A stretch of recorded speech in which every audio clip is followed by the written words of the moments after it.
Welcome to the Hollywood Scholar. I'm Jed Morgan.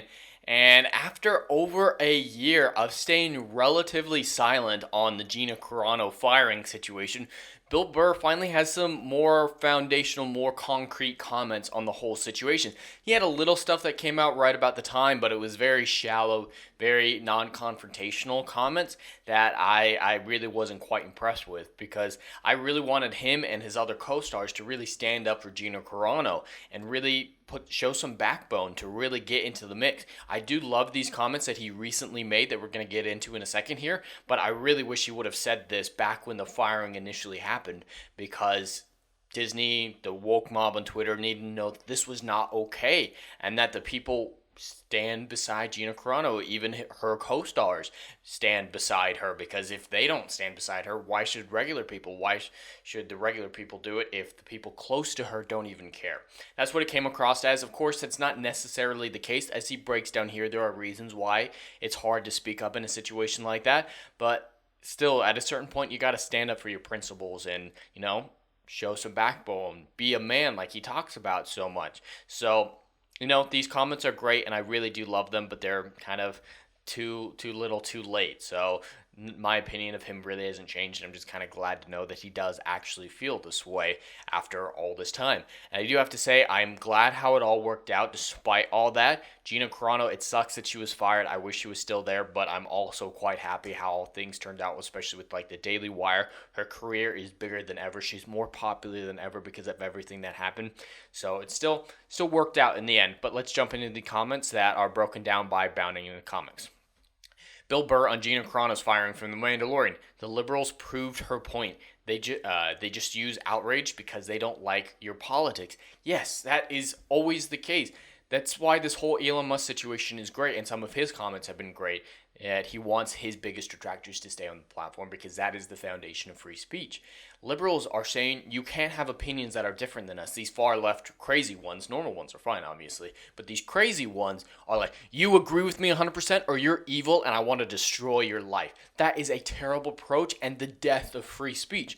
I want people to argue with me. I want people to have mature conversations and, attack my beliefs and my opinions so that I can make sure that my opinions are actually strong and can withstand criticism, because if my opinions can't withstand criticism, I don't want to have them because they're false in that case. So it's just great to have someone and a group of people willing to counteract you, willing to debate you, but these liberals, these far left weirders are not willing to do that because they realize that their points, that their opinions, that their crazy ideology cannot withstand even the barest criticism. So they have to erase all criticism or they're going to be revealed for what they really are. And that's what they are so afraid of.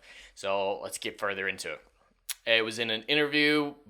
Bill spoke up about the firing to the Hollywood Reporter, following some discussions about some other stuff going on with The Mandalorian. Refusing to confirm or deny his opinion on such a possibility, Burr instead told Hibbard, I just do stuff if it seems like it's fun and the people I'm working with are truly to do something great. You go on the set of Mandalorian, they're trying to make something great all day. I don't necessarily, I'm sure they're dedicated to it, but I'm not a big supporter of The Mandalorian. I didn't think it was that great. He continued before solemnly trailing off and interjecting, that makes me think of Gina, how cool she was as a person. And yeah, it's always great to remind people that she's genuinely a good person and that she's never really come out as a strong political person. She's just like, I'm not okay with demonizing people. Oh, you must be this, you must be that. I just said it wasn't okay to demonize. I'm not a Trump supporter personally, but I don't think he's the Antichrist. And because I say that, I've been labeled as a Trump supporter. I've been labeled as all these other horrible, not that that's horrible, but horrible things along with that just because I don't think he's the Antichrist. That is all Gina Carano said initially. That's all she's really ever said. But then she's been labeled as all this stuff. Don't know if she is, don't know if she isn't. Kind of the same thing with Chris Pratt. He just hasn't said anything, so he must be these evil things in their eyes. And next, he would be asked what he thought about the firing on the Mandalorian. A fair move, bluntly responded, no. I thought it was funny that the liberals proved their point. Yes, absolutely. They are just outraged because they don't like your politics. And someone who considers himself a liberal, it's disappointing to see the left become how the right used to be when it came to the Dixie Chicks. Yeah, and I've seen stuff like that before back in the 50s, right leaning people would shut down, and that's why, like, the hippie movement in the 60s and all that was kind of a really cool moment. And the initial foundational stages of the feminist movement were kind of interesting and all that. It's just like there's always going to be this extremist people on every point of the political spectrum who try to shut down everyone else. Right now, it's just the far left that has the power to shut down those people. And so, yeah, it's a really interesting comparison that he makes there.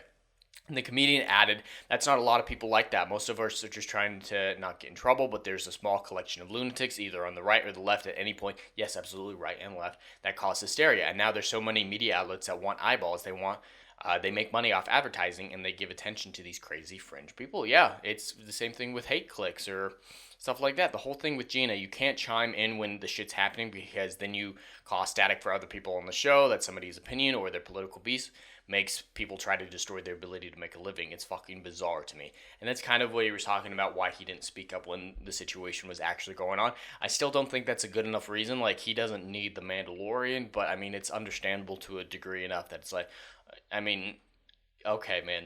Okay. So a lot of people are praising him right now, saying he's the new messiah. I've heard that. He's finally standing up to cancel culture. I see this as the bare minimum, so this really doesn't affect my opinion of him. No, it is good to hear.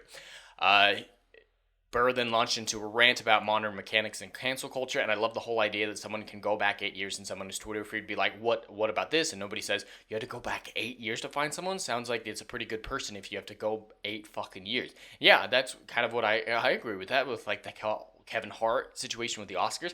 They had to go pretty far back to find something worth canceling him on, at least from the Oscars. So yeah, he really breaks this down a lot more. And the metaphor that I'm always going to use in situations like this is whether or not you agree with wokeness, or these leftist politics, that's not what this situation is about. Just because you might agree on individual issues doesn't mean that you agree with all this crazy cancel culture woke shit that is going on currently. The metaphor I always use is Christian movies. All the Christians that I know, the majority of them at least, hate Christian movies because they're over the top, they're preachy, and these Christians, they agree with the points in these Christian movies, but they hate these movies because they are so poorly made where the message comes before the writing, and it just turns into a fuckfest of terrible filmmaking, terrible writing, and just not very good at making its own point. So these woke movies remind me of these Christian movies. Whether or not you actually agree with the points being made, they just have to be hated because of how fucking preachy they are. And that's the whole thing with cancel culture, is it just comes across as preachy and self-aggrandizing and like you're better than everybody else. Because not a single person in the cancel culture mob on woke Twitter, not a single person is free of something that they could eventually be canceled for. They will eventually eat their own, and that's why we need to practice some forgiveness and some understanding within reason. I mean, there's some extreme stuff that, when law comes involved, that's when it becomes a little bit different. Like Weinstein, totally should have happened. Great that he got arrested and all that, but Gina Carano has an opinion that is fucking insane. And, cancel culture is just going to keep eating its own until either we destroy it or none of us are left, because no one will survive a true cancel culture purge. And I think he's starting to realize that, because Bill Burr has quite a history that doesn't exactly align with these woke lunatics. So maybe he's covering his ass a little bit. But at the end of the day, it's great to see someone standing up from the Mandalorian finally to really have a backbone. It's too little, too late. But he had some great points, some great way of putting it, and it's interesting to see his point of view even after all this time. But anyway, that's all I have for today. I'd love to hear your thoughts in the comments below. Please like, share, and subscribe, and I will see you in the next video. Anon.